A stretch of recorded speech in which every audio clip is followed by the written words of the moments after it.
Good evening, everyone. Good evening. Thank you so much for tuning in. We do this every single Wednesday. This is Woke Wednesdays.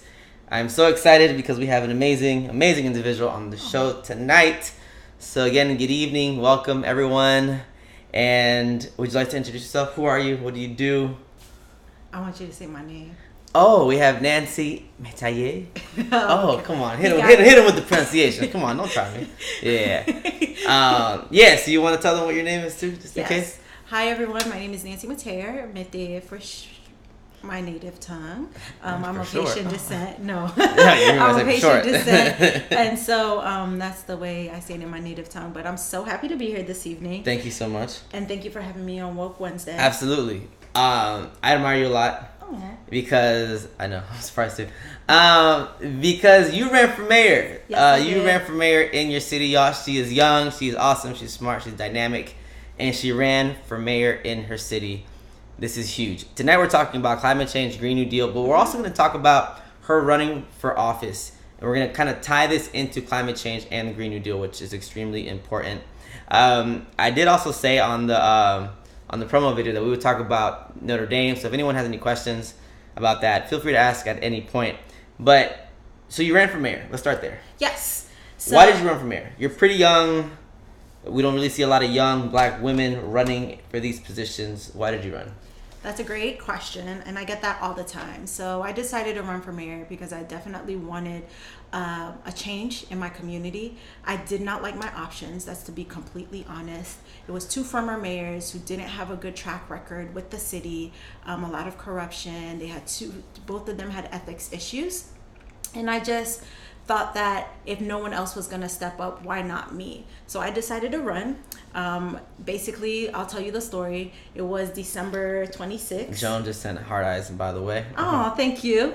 It was December 26th. I was sitting at a Starbucks with a friend, trying to really map out what 2019 was going to look like. I heard that our former mayor, Skip Campbell, had passed away in October. And I said, well, I want to know who's interested in running. And it was just these two former mayors that I was not happy about. So I called up some friends and I said, hey, there is an open seat in Coral Springs. Are you running? And everyone was like, I don't have time. Campaign season just happened, whatever. So I said, well, I'll do it.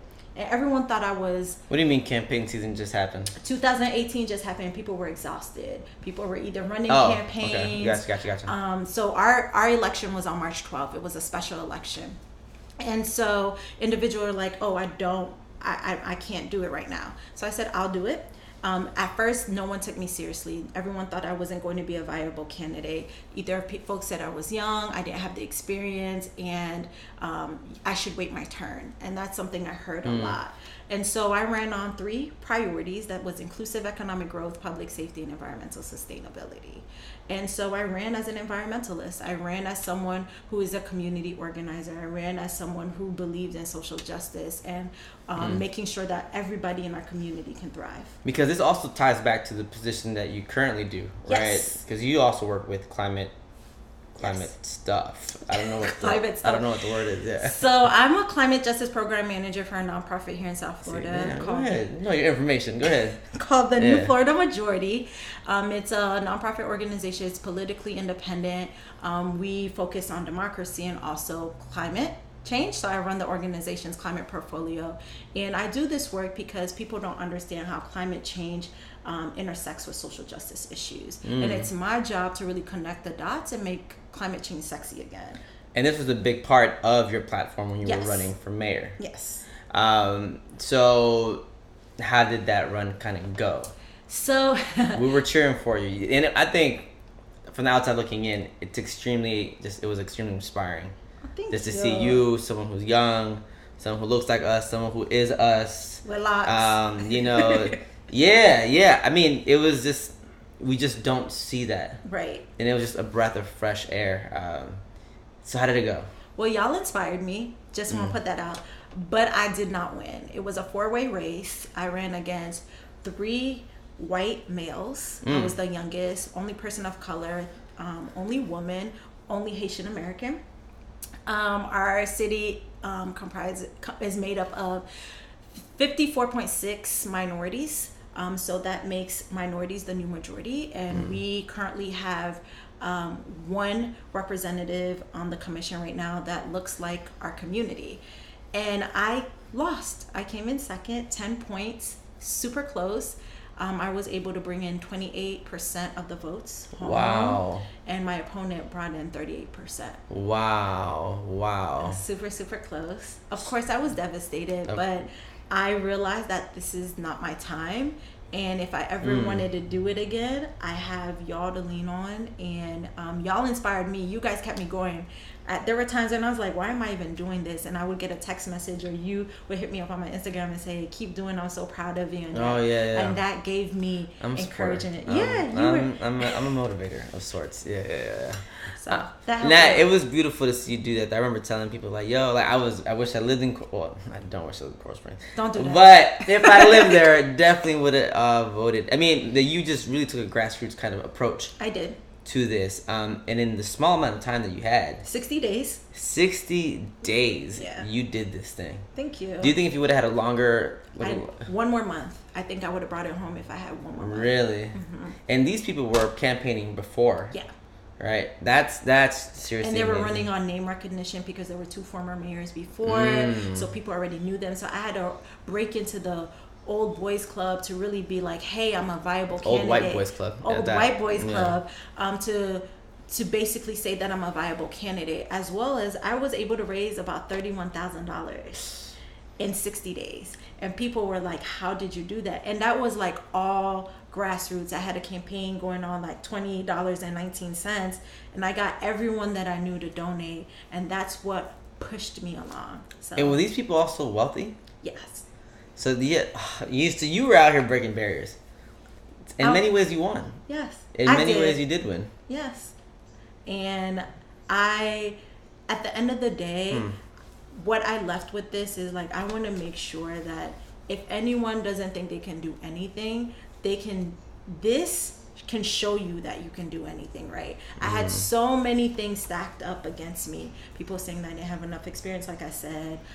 People saying to my face, like, you're impressive, but I don't want you to be my mayor. Why do you want to be a mayor? Why can't you be a commissioner? Like, I would hear those Someone things. told you, I don't want someone who looks like you. They were like, you're impressive, but I don't want you to be my mayor. So read between the lines. I'm reading the lines. Yeah, I'm reading everything. To me, I take that as I'm never good enough. I came from I took that as I'm not good enough. I was a product of this community. I went to elementary school, middle, high school there, got an education, went away, got a scholarship from my city, and I come back, and this is a way that I give back. And you're saying that you can't be my mayor. This was like you could be our mayor. I mean, I could be the mayor of Woke Wednesdays. How about that? Oh, how about that? Don't know about what do that. You guys think? Let's we don't need to ask anybody anything. All right. But one of the biggest things you ran on was climate. Yes. Climate justice. Climate sustainability. Environmental sustainability. See, there's like a million words for this. Yeah. So environmental sustainability, that's what you prefer? Yes. Okay. So what does that mean? Because climate change is not real. Science is not real. We're cool. The president said it. So it must be true. The president is misinformed. Educate us, come on. Climate change is very real. 73% of Americans believe that climate change and global warming is happening. 73%? 73%. Really? Yes. And that was a study done by Yale early last year. And the report came out in January. And the ratio is 5-1 of people who don't believe. 5-1. So that's a big difference. And that the people who do believe now were swayed, and they're like, wait, I see the impacts. I see how this is impacting me directly. More flooding, more severe weather. Yes. My public health is being concerned. Yes, more hurricanes, especially here in South Florida. They're becoming more and more severe, the Caribbean. And so when we talk about that, these are people that from affluent communities. Imagine people who are vulnerable, who are undeserved. I think of climate change as a threat multiplier. So you already can't pay your rent, you already can't get to work, and then you got to deal with the impacts of this. Meaning when there's a hurricane, you got to stop working. Imagine you working paycheck to paycheck and then you can't go to work. Probably most Americans. Think about our service industries, hotel industries. Absolutely. Hurricane happened here in South Florida. Hotels were shut down for 5 months. So what are you saying? Now I can't pay my rent. Affordable housing here, that's a real issue here in South Florida. People can't live. So now you got all of these issues stacking up against each other. Even in the city that you were running in, you were saying that there's a large population that where it's 2 to 3 families living in one apartment. Some doors that I knocked on, yes. So a small percentage of our city live below the poverty line. And it's a reality. Some people are trying to survive out here. And so with environmental sustainability, I ran on that platform. People think that Coral Springs sits very comfortably inland. I ran for mayor of Coral Springs. That they're not close enough to the sea. When we think about climate change, we think about sea level rise and the sea coming in, but we forget that water also rises on our groundwater. So as sea level is rising, so is our groundwater. And so if you live in a floodplain, that means you're more prone to flooding in your neighborhoods. So studies have shown that in the next 40 years, that Coral Springs will be underwater. Now, for many of us, I'm a first generation Haitian American. My family has poured their entire life into our home to say that it's ours and to pass it on to me and my siblings. So if our city's underwater, what does that mean to our legacy? That means everything they've built in America is now washed away. And that's primarily why I ran too. I wanted to make sure I preserve that legacy and make sure that we are building infrastructures to make sure that our city is resilient. So you said 73% of people don't believe in this, or 73 do believe in it. Do believe in right? it. So you have 27% that don't. Right. 27% is a lot of people. It is. Our Americans, yeah. There's about 350 million people in the country, 362 million, something like that. Around in the United States, right? Yeah. That's a lot of people. So why do you think, as someone who does this work, why do you think some people don't believe this is true? Because it doesn't directly impact them. So when it starts hurting their pockets, that's when people are going to be like, oh my gosh, this is real. When you're unable to get flood insurance because your home can no longer weather a storm, that's when people are going to be like, this is real. So as soon as we start talking to people through money, I feel like that's going to push that shift. So we got to understand maybe that 27% are the ones that hold wealth and it doesn't directly impact them. Interesting. So we have a question asking from Kejada, how do we convince people to do something about climate change? And it kind of answered it, but alluded to it. Yeah, so connecting the dots. So what I do in my role at New Florida Majority is I try to educate people and let them understand how climate change directly impacts them. So I hear a lot of concerns about paying utility bills, right? If we move towards renewable energy, when people say, hey, my utility bill is so high, well, that's because we are very dependent on fossil fuels. So as soon as we can't get the amount of oils or whatever we need to produce that energy, the prices go up, right? And that fluctuates, and then your utility bill goes higher, and people of color carry the burden of that. But if we are able to push to renewable energies where we can have solar panels and have South Florida is a monopoly. Well, Florida is a monopoly. We rely heavily on Florida Power and Light. If we're able to make that an open market and get our energy sources from different places, maybe our utilities will go down, and that will push people to get solar. That will push people to invest in renewable energies because they have competition now. Now, when I think of solar energy, I think of rich people. Yeah, because we can't afford it. So I can't afford it. I'd probably think most people can't afford it, right? Yeah. So how is that something that's like plausible when it is so expensive?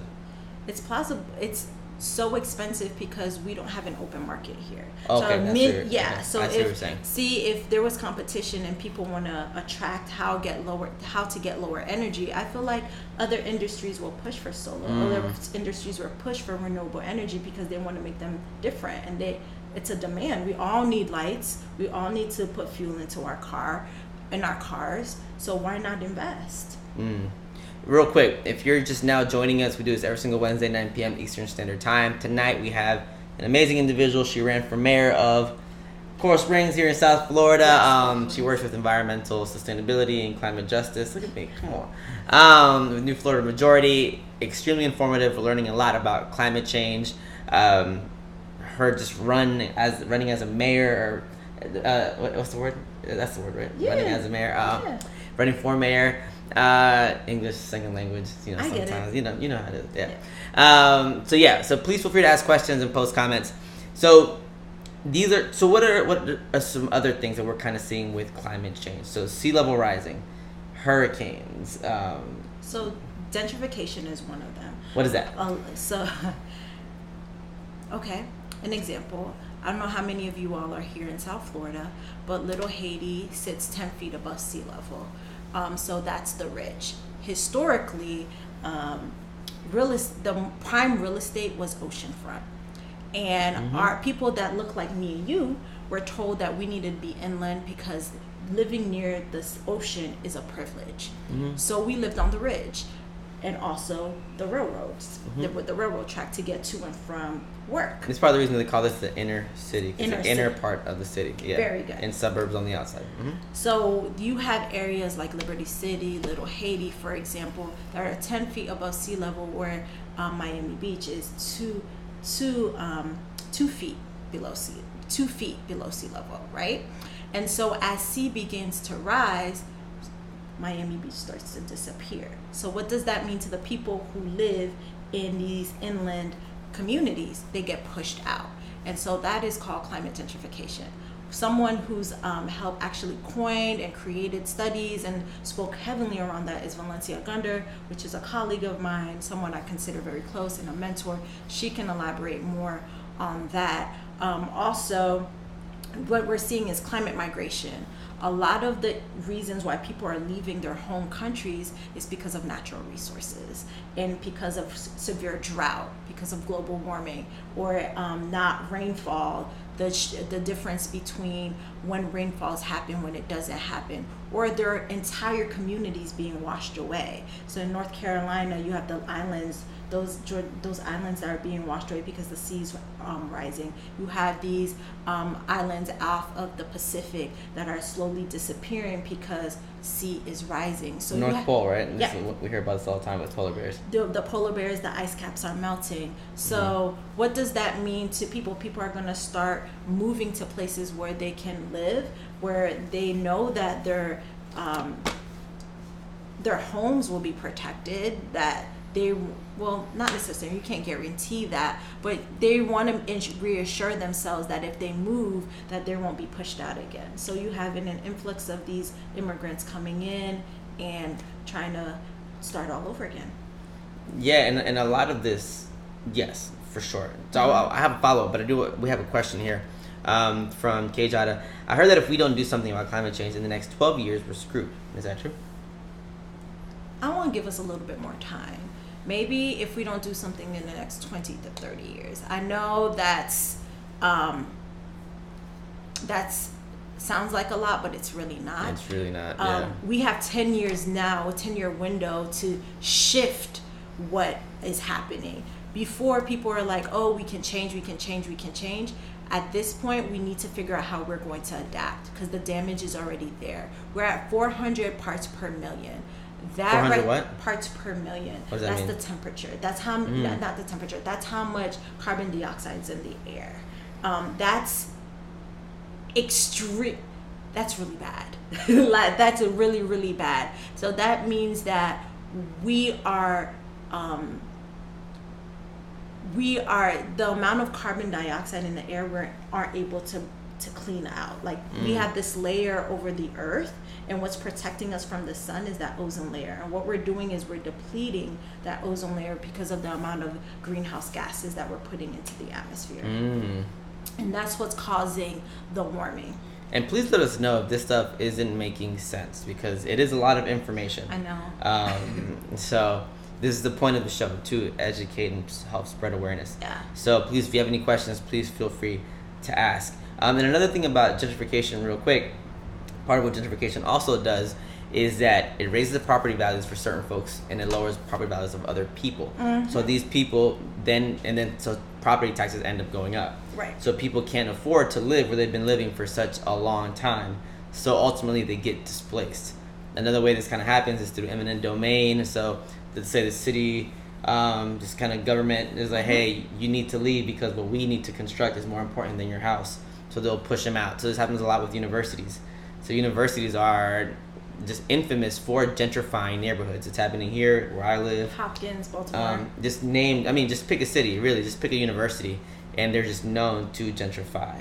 So this is important information, but one thing that we're saying is that it's happening through climate change. Right. Which is something that a lot of people don't talk about. Yeah, don't talk about. So that's one thing. Now, fracking is something that is also something that you're very passionate about. I am. You even give out free signs. So this also relates to climate change. Yes. So What is fracking? So fracking is basically drilling into the core of the earth where there's a shell. You crack that shell and then natural gas is supposed to come up, and that's what provides energy. It's a cleaner source of energy. But what people don't understand is the amount of chemicals it takes to crack that gas. So if it gets into our water, our drinking water, then our drinking water is contaminated forever. So that's an issue. And so what usually happens is these areas that are being fracked are usually our communities of color, our vulnerable communities, elderly, poor communities. These are people who are either misinformed because they need jobs and they say this is a way for me to provide for my family, but they don't understand the public health concerns that's associated with that. And so I am a strong advocate against fracking because I just think that we need to move towards renewable energy. We have the technology, we have the resources. China is a great example of that. They are shifting towards renewable energy so efficiently and so quickly, and we're supposed to be the leading nation in the world, and we haven't taken that leap of faith yet. So I think it's time for us to lead with examples and shift to 100% renewable energy. Singapore does this really interesting thing where, so in order to get a car, you have to, so a car here, let's say it's $20,000. A car over there, the same car might be almost double the price. And every 10 years you have to renew a certificate, and to renew it you have to pay that same price that you paid when you first bought the car. So in essence, you're kind of renting your car. But they do this to as a way to kind of get people to not want to drive. But their public transportation system is amazing. So there are so many ways of having renewable types of energies. One way I imagine is having less cars. Right. And in Miami, where we live, or where I live, South Florida, it's ridiculous. It's a gridlock. I always say that I-95 is the best parking lot ever because you just don't move. It doesn't matter where you're going, what time it is, there's always traffic. Always. And that's because we don't have a reliable transportation system. The Metro Rail only goes north to south, correct? It doesn't go east to west. It stays like downtown Miami, might hit Hialeah, a little bit of Kendall. It's not accessible. It's not. Buses are horrible here. It's not reliable. Nope. So that's something that as a community, we need to have a conversation about if we really want to make that shift. As someone had said, they were concerned about climate change being a real problem in the next 12 years. It's an issue right now. So you said something important earlier about a reason maybe that a lot of people don't care about it is because it doesn't affect them directly. What about the people it does affect directly? Do you think a lot of people understand that it is because of climate change? No. I know people understand that there's an issue, but they can't piece it together.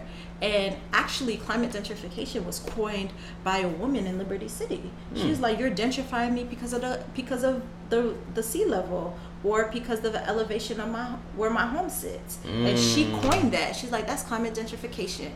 And so when we are able to educate our community, it's not that our community is not resilient, they're not educated, is that they are purposely left out of these conversations. Political education. They are purposely not given the information for them to make decisions on their behalf. So it's important for people who do have the education, for people who do understand the dynamics, to really advocate for them. We had a conversation about privilege earlier, and how people who do carry privilege, it's our job to reach back and say, hey, this is how I can help our community move forward. So is that one of the reasons that you got into organizing? Yeah. Because seriously, organizing is such a difficult, So difficult. tedious, laborious type of position. It doesn't pay a lot of money. It doesn't. Not the eye roll, yeah. But the results are rewarding. Making a difference in someone's life, making sure that people understand their worth is so much more important to me than having a title.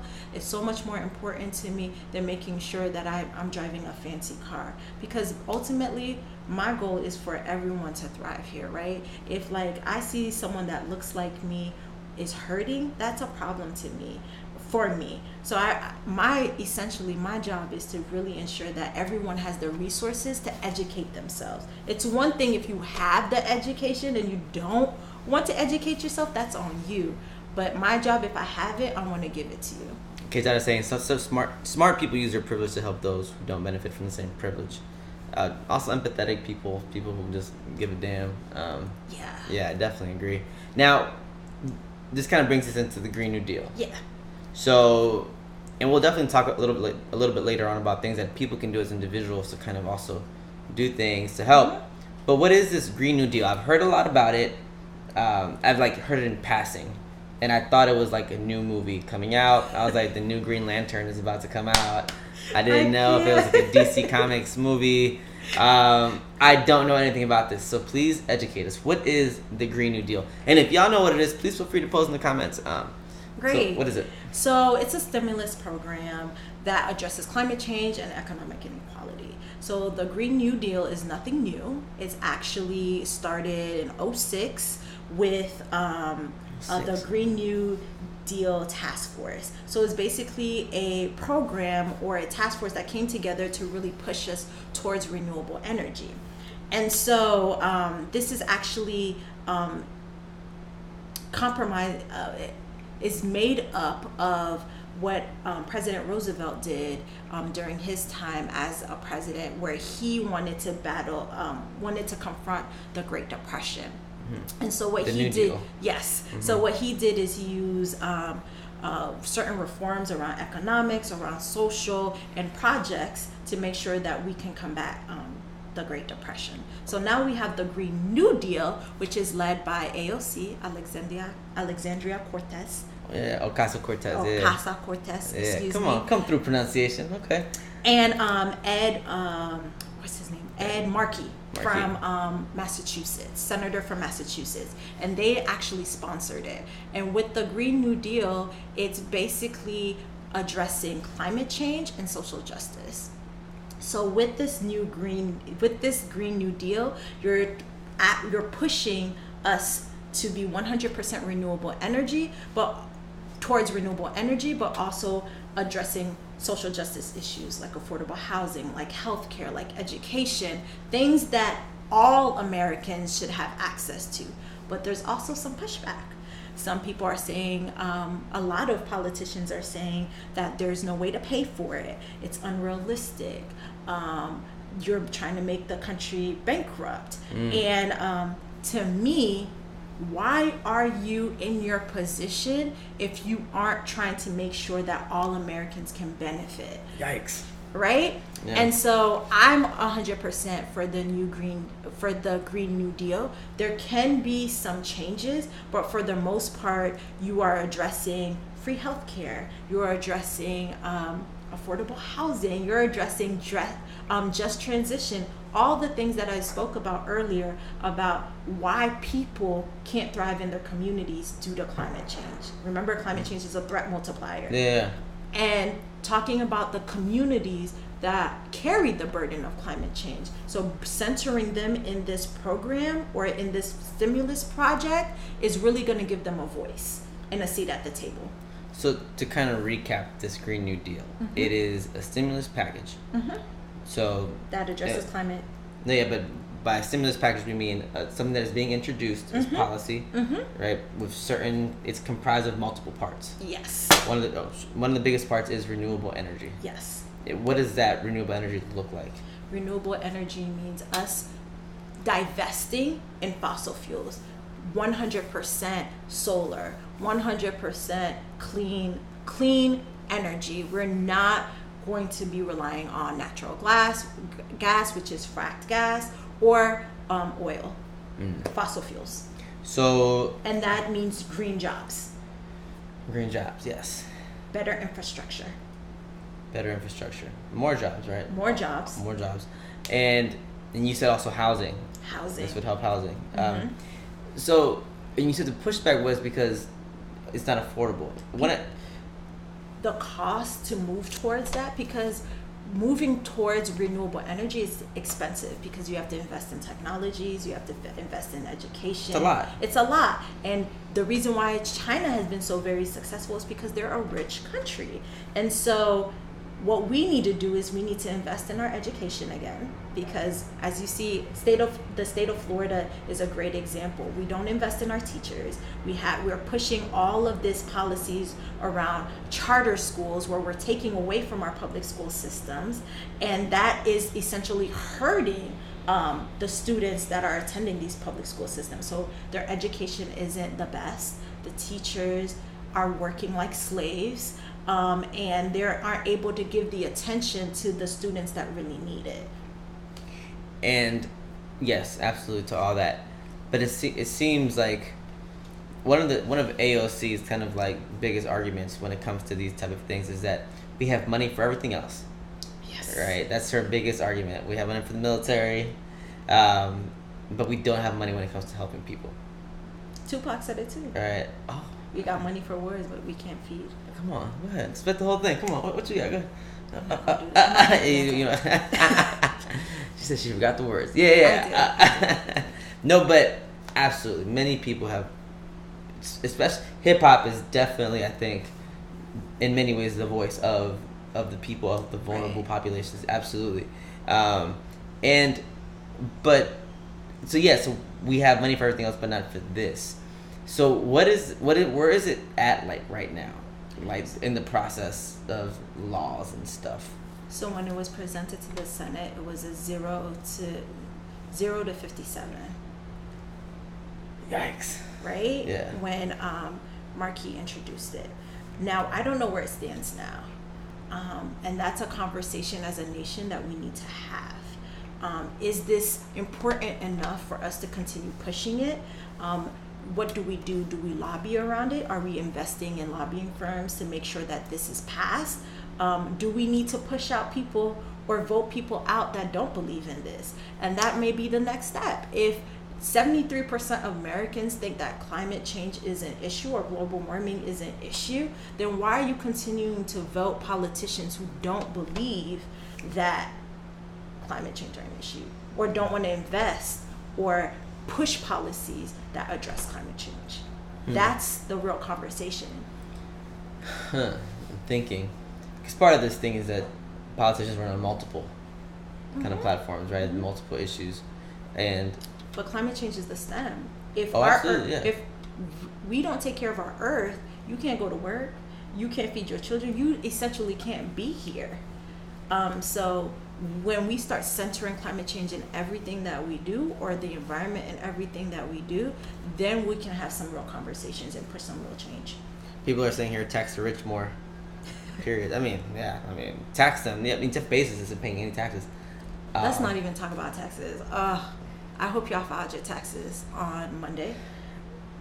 Yeah. That was the last day. Yeah. And that's ridiculous.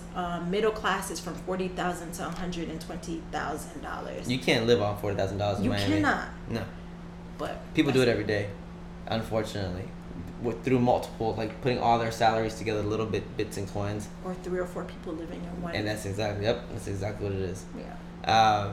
As a student, and I'm a PhD student, I made $21,789. $21,000 to live in Miami, Florida. You just looked at me like, damn, I just want to give you a hug. Yes. I do. Yes. Yeah. But this is the type of country that we're living in. I'm not surprised that people aren't obviously pushing for the Green New Deal. It's not like I'm not surprised at all. It's extremely unfortunate and it's horrible. And you make a great point about people don't think it affects them. And for some reason, we kind of live in this world that if it didn't affect me just now, if I didn't feel it just now, then okay, we'll be fine. 30 years does sound like a long time for a lot of people. Yeah. And it's not. Let me see. We have a comment here. Trump wants to help France for a building, but Flint still has no clean water, and Puerto Rico is still recovering.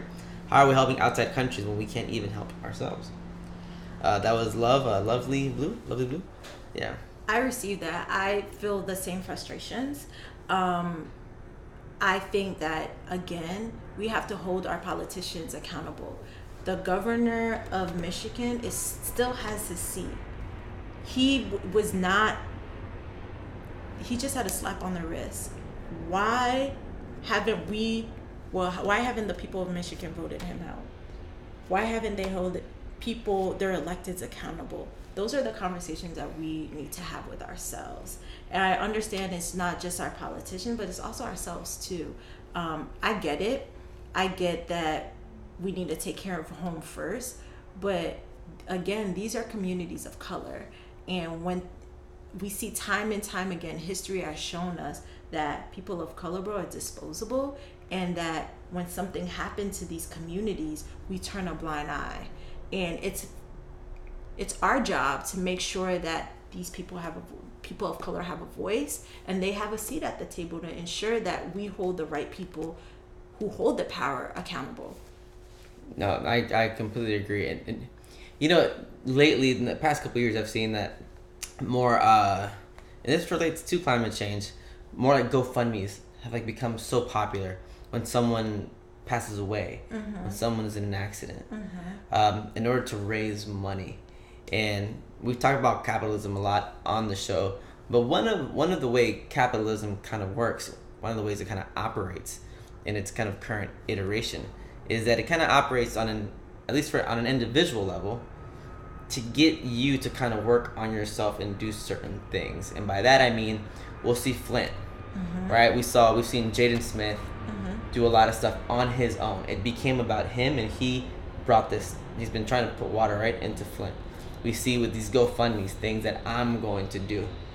Because part of this is that when you see that the government isn't helping, right, when they're supposed to be, as they are supposed to be, then we kind of take this upon ourselves.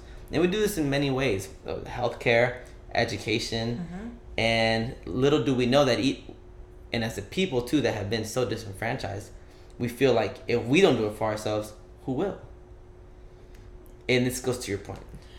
Our people, and that's something I want to reiterate. Like, people of color are resilient. We show up. Poor people are resilient. Yeah. Poor people are resilient. We show up for ourselves. We continue to build for ourselves. And all the great movements have started from a grassroots level.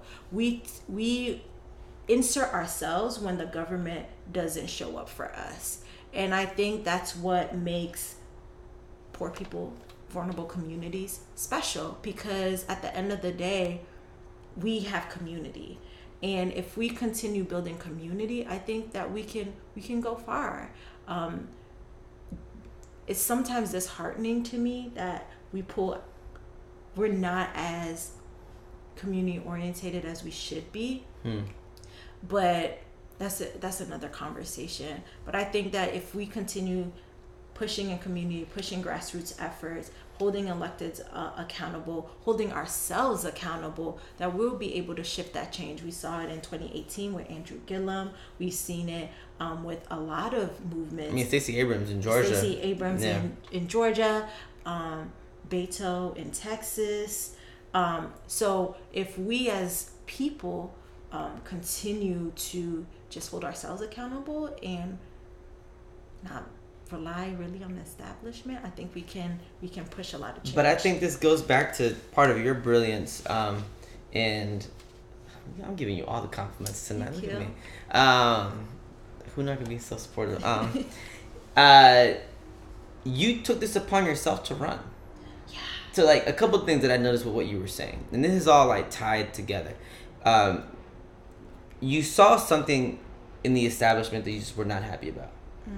You noticed that you have multiple forms of advantages, right? Even though you are a woman of color, right? Coming from a working class immigrant background, you also have just so many just advantages and privileges that other people don't have. And you recognize this, and you said, hey, I want to do something about this. You have a type of knowledge, a very insightful just kind of knowledge about climate and other things, community organizing. And you decided to run. And you're young. And this is, I think, for so many reasons, just inspiring.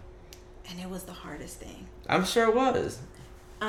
Going through this process, I realized so much of the red tape that's put in place for people like me to not run, right? When it came down to qualifying papers, how expensive it is.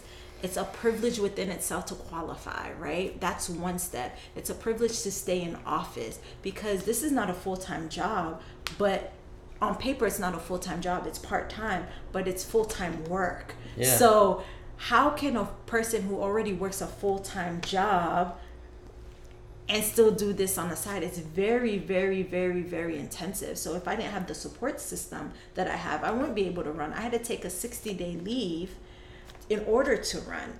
And your job was cool with it. And my job was fine with it. Yeah. But some jobs aren't fine with it, right? My family was willing to support me, but people don't have that privilege, and we have to acknowledge that. What type of pipeline are we building for people like us to run for office? Because we need more people like us. Because when you look on the dais, any commission, a lot of these people are entrepreneurs, or they already have money, they come from money, and it really singles us out. I have student loan debt. I have to pay. Stop. Don't do that. That's another episode. You better stop that. I have to pay that, I have to make sure that I can survive myself. Yeah. On top of that, making sure that a community can survive. Absolutely. And so that's a lot. Absolutely. And this is one of the good things about AOC. Just kind of bringing more attention to this, especially as a young woman of color. She was a waitress. Yeah, she was. And there's nothing wrong with that position, No. right? Even though it is very much kind of it's kind of condemned by the president. I valet cars. Oh, you don't want to know things I've done. It's another conversation. Lovely Blue is saying that's why 2020 is so important. Now, Rock the Mic said something interesting that I think we should address. So we mentioned Gillum, Abrams, and Beto. And he said, yeah, but we lost all those races. We were very close, though. But it's not even... Obviously, I wish we would have won. Obviously. But there was something special about all these. Andrew Gillum, right? So we're in Miami, Florida, South Florida. Andrew Gillum's from Richmond Heights. So down South Dade. South Dade is a place that no one gives a fuck about in Miami. When it comes to activism, when it comes to anything like regarding just social, economic, political, educational welfare, no one gives a damn about South Dade County. So we try to do a lot of stuff in South Dade. He comes from one of these towns, or one of these kind of cities in South Dade, Richmond Heights. And I think we have to address aesthetics because he's also a dark-skinned black man. And this man was able to run and almost won, despite gerrymandering, despite this systemic racist stuff going on, classist stuff going on. Despite everyone that was running, they were millionaires. He wasn't. The only non-millionaire in the race. Stacey Abrams, a black woman running in Atlanta, or in Georgia. Natural hair. Right? Natural hair, which you never, ever see. And these are the little things that are huge and extremely important to also address. And again, other systemic racist stuff. They were finding, ballots in like... Precincts. I mean, this is horrible stuff. So when we talk about losing, and even though you lost on paper, in many ways, I think you won, our communities won, because wow, the things that you were able to do in such little time, despite the just numerous amount of barriers, is absolutely amazing. And if anything, it gives us hope. And that is such an important part of this equation, to be able to believe that something can be different. Yeah. Agreed. And that's my research right there, activism stuff. Yeah. So, but this is extremely important. You have to be able to imagine that things can be different and things can be better. Failing to do so keeps the status quo. And this is something that you ran on. Yeah. Right? Trying to change the status quo. Moving forward. Absolutely. Even when you're being pulled back. Right. So might need to be a motivational speaker. Hold on. We may have lost, but we inspired so many more, is what Lovely Blue is saying. So we only have 15 minutes left. So wow, that was quick. I'm telling you, Woke Wednesdays. We do this every single Wednesday if you're just not tuning in. Next week, we're talking about veganism. We're actually going to the restaurant opened by 2 women of color in Alapata, in Miami. I might have to go check that out. Yo, it's an amazing place. Cannot wait. It's important that we have these conversations about health in our communities. Things that can be affordable. Food security. I mean, all this stuff is related. That's tied to climate too. Go ahead. Do what you do. Go ahead. People being able to afford food, fresh produce, and how that costs more. We have the fossil fuel industry, or the food industry relies heavily on the fossil fuel industry. And what does that mean when gas prices go up? Food goes up too, because the amount of the gas to get from this market to this market costs money. The amount of water you need to use, the equipment, all of that is tied. Such a great point. Yeah. To climate change. Stuff people don't think about. I never thought about that till now. Wow. Look, you know some stuff. Okay. You know some stuff. You know some. Wow. Such a great point. Such a great point. Wow. Yeah, you're absolutely right. Climate just really affects everything. Really. And it's a threat multiplier. So if you're already struggling, then you got to deal with climate change. It's like a whole nother issue. Public health. In South Florida, a lot of our units, especially in housing projects, do not have AC units. They have a little thing. And it's getting hotter. We've just added 50 more warmer days to our calendar. So that means we have days that are going to peak over 90 degrees. In South Florida with no AC. That's not even including humidity. So that's a conversation we need to talk about around respiratory issues. People who have asthma, people who, again, humidity, Zika. People who are privileged can hop on a plane and go to Connecticut and stay with a relative, but people who don't have money have to stay here and hope that they don't get bitten by a mosquito. You know what's crazy? When Hurricane Maria hit us, was it 2017 now? 2017. In Puerto Rico? Hurricane Irma here. Irma, I mean, there was another one, wasn't it? Michael was last year. I mean, but 2017, I was trying to, my mom was like, come back to North Carolina. So I was trying to go home. Flights, I looked up flights, they were over $800-900. I mean, horrible. Extremely just immoral and unethical, right? Capitalism for you. But even having a place to go to, yes, I'm very fortunate to have a car, to have money to have gas to put in my car and all these other things.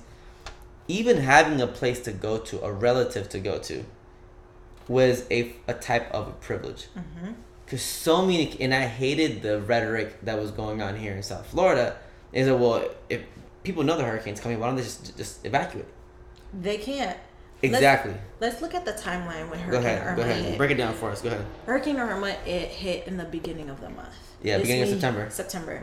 Meaning you just paid your rent, you just paid your bills, and your EBT or your food stamps just dropped.